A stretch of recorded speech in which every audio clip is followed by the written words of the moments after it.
Hello everyone. अगर सर्दियों के मौसम में हमें मक्के की रोटी और सरसों का साग मिल जाए तो क्या ही कहने।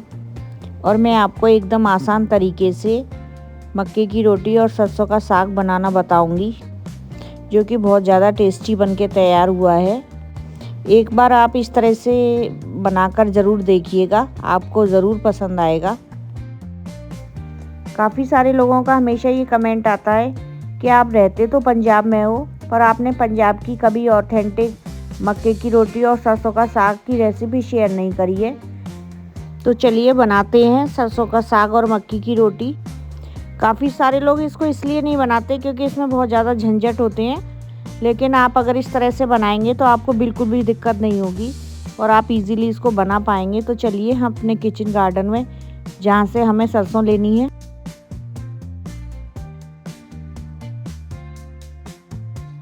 यहाँ से हम सरसों ले लेंगे।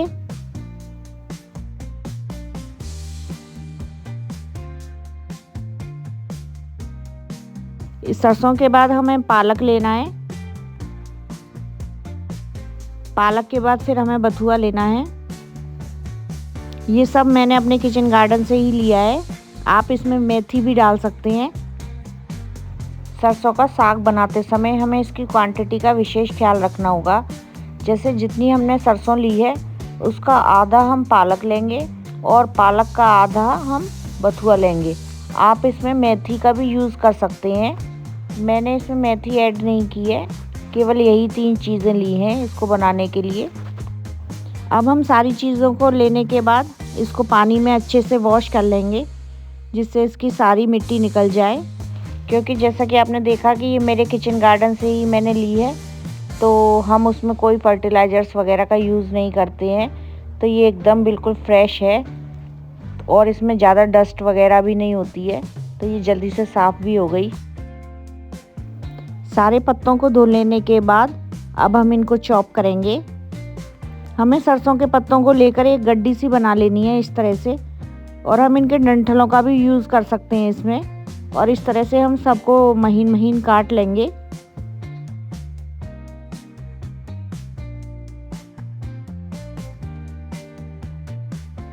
सरसों के बाद हम पालक और बथुआ को भी इसी तरह से चॉप कर लेंगे महीन महीन।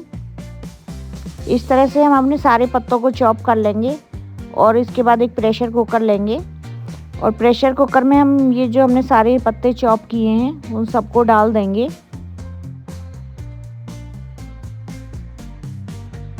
इसके बाद हम इसमें ऐड करेंगे लहसुन। हम लहसुन की काफ़ी सारी कलियां, मतलब 20 से 25 के करीब इसमें ऐड करेंगे, क्योंकि इसमें लहसुन बहुत अच्छा लगता है। इसके बाद अदरक, हरी मिर्च, ये सब चीज़ें ऐड कर देंगे और हाफ गिलास के करीब इसमें पानी ऐड करेंगे और थोड़ा सा नमक ऐड करेंगे और उसके बाद इसका ढक्कन लगा देंगे और 2 सीटी आने तक इसे कुक करेंगे।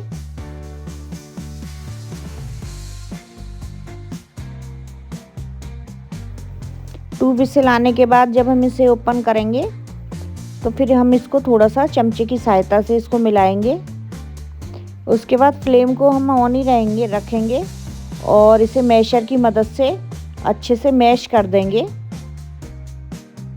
क्योंकि हमारा साग जितना अच्छे से मैश होगा इसका टेस्ट उतना ही अच्छा होगा। तो हम इसको बहुत अच्छे से मैश करेंगे। अब साग को हमें मीडियम फ्लेम पर 10 to 15 मिनट्स तक इसी तरह से अच्छे से मैश करना है। आप चाहें तो इसमें ब्लेंडर की मदद भी ले सकते हैं। अब जब तक हमारा साग मैश हो रहा है और वो धीरे धीरे पकता भी जा रहा है, तब तक हम मक्के के आटे का घोल तैयार कर लेते हैं।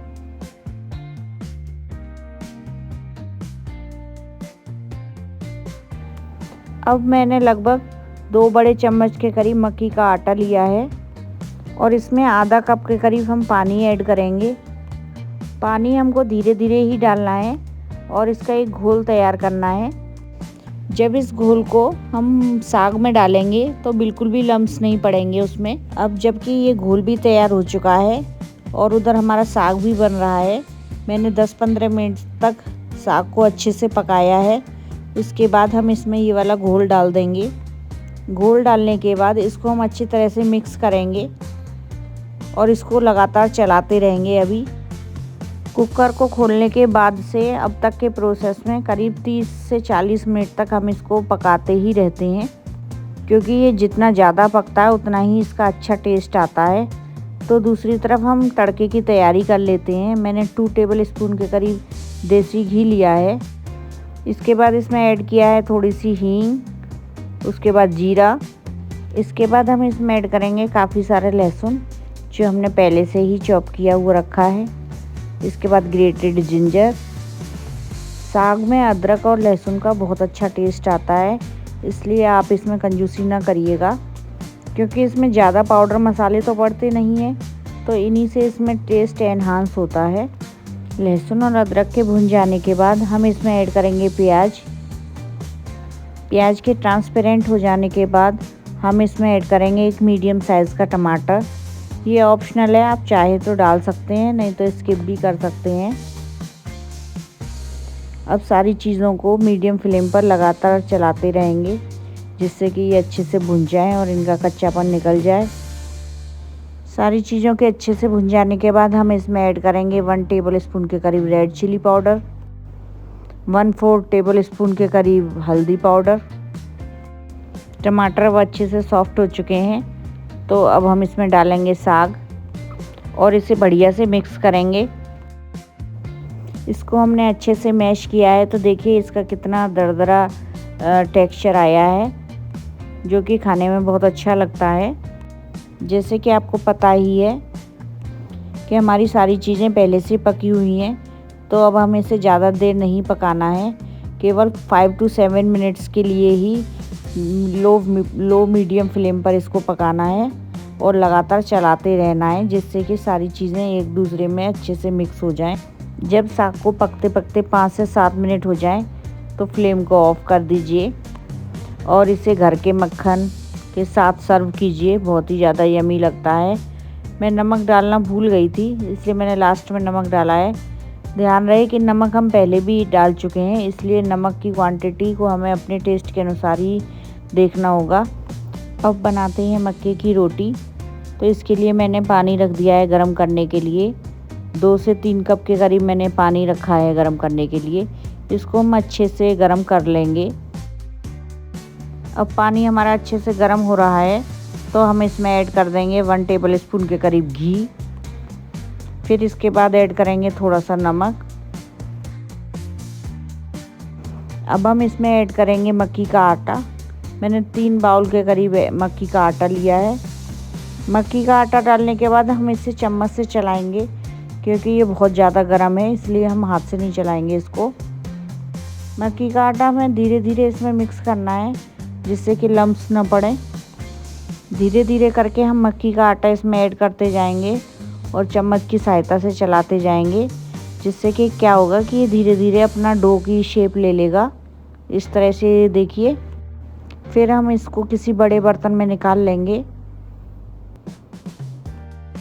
अभी ये बहुत ज़्यादा गर्म है, तो हमारे हाथ जल जाएंगे इसको पकड़ने में। पर जैसे जैसे ये नॉर्मल टेम्परेचर पे आता जाएगा, हमें इसको धीरे धीरे मलना स्टार्ट करना है और डो की शेप में लाना है। ये देखिए इस तरह से। और हम बीच में थोड़ा सा घी का हाथ भी लगा लेंगे, जिससे कि ये इसका चिकनापन बरकरार रहेगा। तो लीजिए हमारा मक्की का आटा बनके रेडी है। अब हम बनाएंगे इसकी रोटियां। मुझे मक्की की रोटी हाथ से बनाना नहीं आती है, तो मैं हमेशा इसी तरह से बनाती हूँ, जो कि बहुत ज़्यादा इजी है बनाना। हम इस तरह की एक पॉलीथीन ले लेते हैं और उस पर हल्का सा घी या ऑयल लगा लेंगे और उस पर मक्की की लोई रख देंगे और इस तरह से दबा देंगे उसको प्रेशर के साथ। बस इसको 1-2 बार ऐसे दबा देंगे, तो ये रोटी की शेप में आ जाएगी। और फिर इसको इस तरह से हटाकर हाथ पे ले लेंगे और गरम तवे पर डाल देंगे। लीजिए रेडी है आपकी मक्की की रोटी। जो लोग हाथ से नहीं बना पाते हैं मक्की की रोटी, आप उसको इस तरह से बना सकते हैं, क्योंकि बहुत ज़्यादा सिंपल वे है बनाने का और ये बहुत ही अच्छी लगती है। मैं तो हमेशा ऐसे ही बनाती हूँ और ये कभी टूटती भी नहीं है इस तरह से बनाने से। अब इसी तरह से हम इसको दोनों साइड से सेक लेंगे और हमारी मक्की की रोटी बनके रेडी है।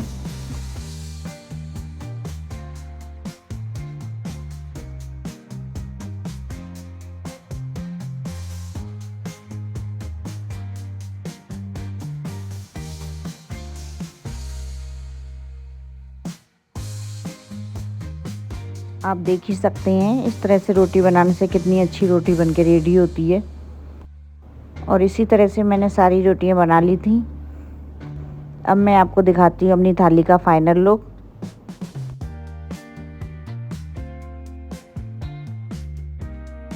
आप इसे घर के बटर के साथ सर्व करें जो कि खाने में बहुत ही ज़्यादा टेस्टी होता है।